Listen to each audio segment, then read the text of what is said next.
Hello. Before we start, make sure to subscribe to this channel and hit the notification bell to receive updates when we upload new videos.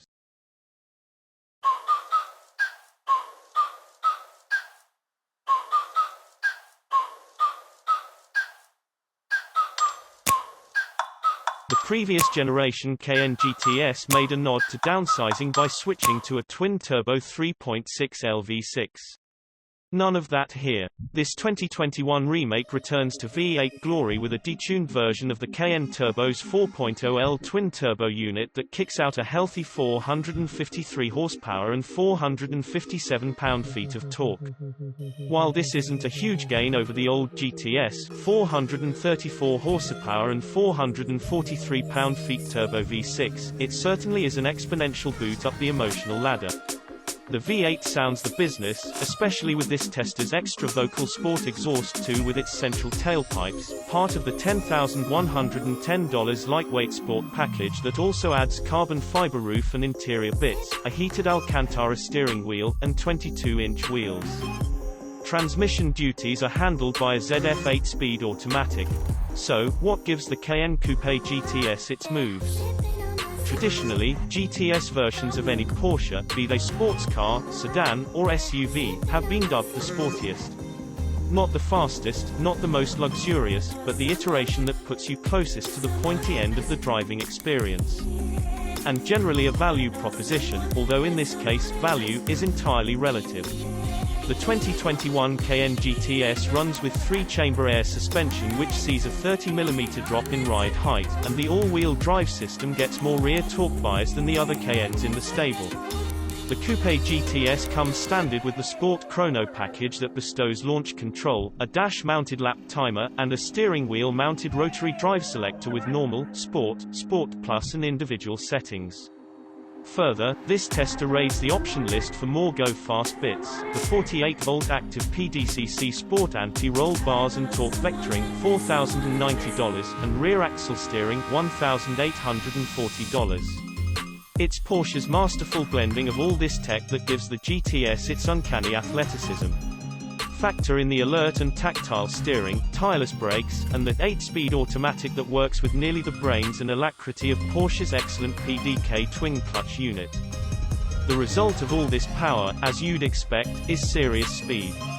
With a reinforced 7-speed Dct Gearbox swapping cogs in milliseconds, Mercedes-Benz says the GT Black Series will reach 60 miles per hour in 3.1 seconds and 124 miles per hour in less than 9 seconds.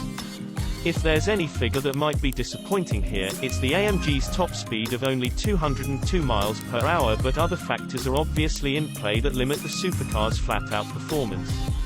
Of course, we're talking about the aero package that comes with the new Black Series. In a word, it's extensive and borrows heavily from the AMG GT3 and AMG GT4 race cars. The grille is larger, as is the front bumper which incorporates a manually adjustable splitter. The hood and fenders gain big vents to aid both cooling and aerodynamic efficiency. Larger side sill panels merge into blades front and rear, and speaking of the back, a new rear bumper gets a double diffuser with a massive 2-piece spoiler up top. The upper portion of the wing can be adjusted electronically by up to 20 degrees, with both wings offering manual adjustments as well. The wings are carbon fiber, and as you'd expect, you'll find lots of carbon fiber in the new Black Series. It's used in everything from body panels like the roof and rear hatch, to functional components like the transmission mount and even the front sway bar. The cross-tunnel in the Black Series is carbon fiber, and along with other carbon fiber reinforcement throughout the body and chassis, the car is extremely stiff.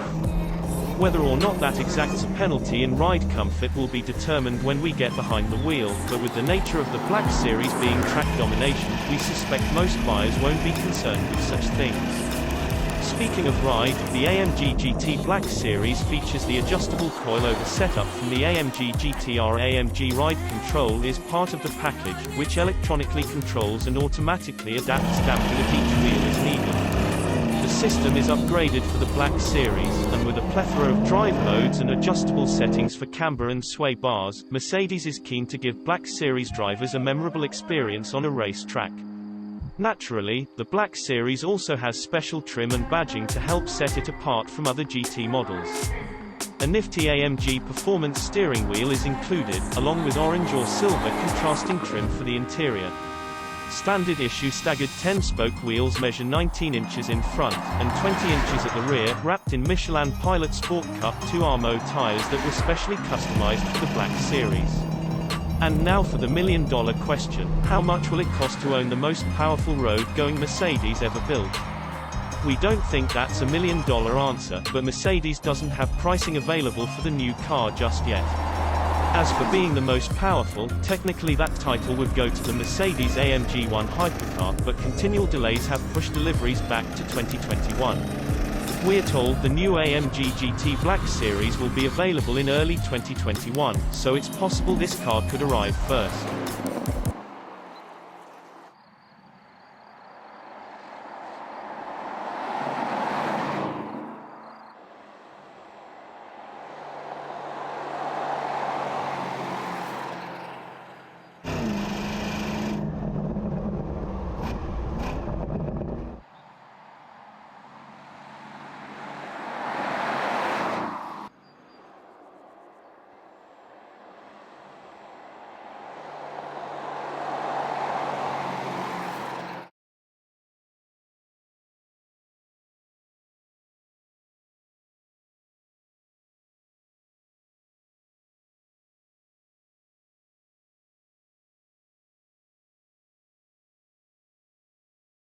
Thank you for watching, and don't forget to like, subscribe, and share this video. Subscribe to Auto TV.